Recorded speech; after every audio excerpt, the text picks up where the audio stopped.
Sebanyak 6 pusat pemindahan sementara PPS dibuka dan menempatkan 248 orang daripada 219 keluarga yang terjejas dalam tragedi kebakaran di Sandakan setakat 8 pagi tadi.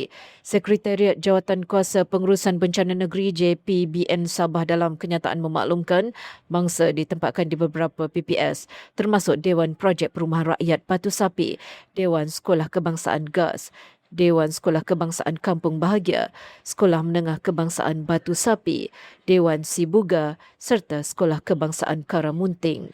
Menurut kenyataan itu, jumlah keseluruhan mangsa masih dalam proses kemaskini. Berikutan pendaftaran di beberapa PPS masih berjalan. Semalam kebakaran besar di perkampungan atas air Kampung Bahagia di Sandakan mengakibatkan kira-kira 1,000 rumah musnah.